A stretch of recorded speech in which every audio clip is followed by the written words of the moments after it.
Canadian members of parliament are now advising their constituents not to do media interviews to expose the outrageous mishandling of vaccine injury claims through the unprepared and overwhelmed vaccine injury support program while consultants get rich. Both to be grateful for the incredible science that brought us these vaccines, but also come together and say they're remarkably safe. We've seen hundreds of millions of doses around the world, and we've seen the positive impact that has. So I hope everybody gets their shot. While investigating the Liberal-implemented vaccine injury support program known as VISP, dozens of people have contacted me to share the trials and tribulations involved in attempting to have their COVID-19 vaccine injury formalized, documented, and adequately compensated. We know through access to information investigation and exclusive government documents that the VISP program is not only overwhelmed and struggling to calculate compensation for victims, especially children, but also that more than half of the budgetary allocation to this program goes directly into the pockets of the consultants administering it, instead of the victims of the safe and effective marketing mantra. I really want to encourage all Canadians. I'm going to be going and getting my own vaccination tomorrow, and I think it's incredibly important that everybody gets this. This isn't a partisan issue. It is a miracle of science that we were able to find the vaccines that have saved tens of millions of lives across the planet, including hundreds and hundreds of thousands of lives here in Canada. So I really want to compel people, the new formulation that protects you against the latest variants of COVID, go get the opportunity to get that shot. It's so important, not just for an individual, but also to make sure that we don't wind up in a situation where our hospitals get overwhelmed. Despite firsthand accounts of those suffering waiting up to 1 year to simply be assigned a case manager, the program repeatedly explains that they are experiencing a high volume of claims, which results in hefty delays.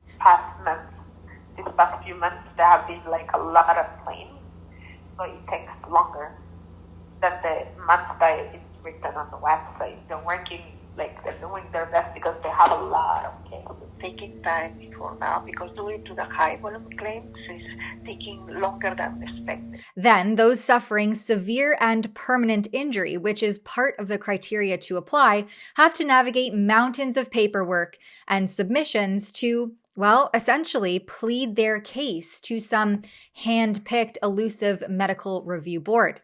If any more proof was needed, the program even outlines in their FAQs what happens if my claim has not reached a medical board review before the 3-year eligibility period, because that's how long people are waiting. But what happens if you want to speak out about all of this rigmarole and expose the program for being poorly delivered and ridiculously run?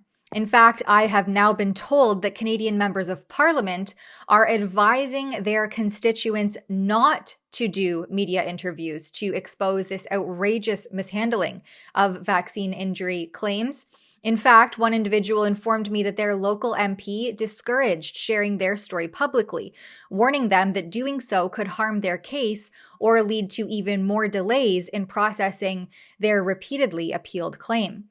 Just as I was gearing up to interview this individual about the disturbing conclusions of the medical review board and how the lackluster compensation doesn't account for their full scope of medical care needs or their loss of income, I received this email canceling the interview, citing that the individual had been advised by the local MP not to do any interviews if they want any chance of any ongoing support from the VISP.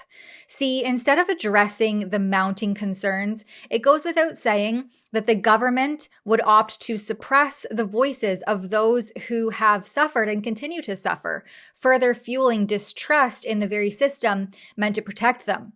It's time for Canadians to get brave if they want to ensure that the truth about the failures of the vaccine injury support program ever come to light.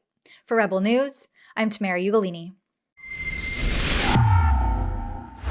Taxpayers paid for the shots and now they're paying for the injuries. This is a slap in the face to them. The government pushed these injections on us and now they're failing to properly support those harmed. All while taxpayers pay every which way.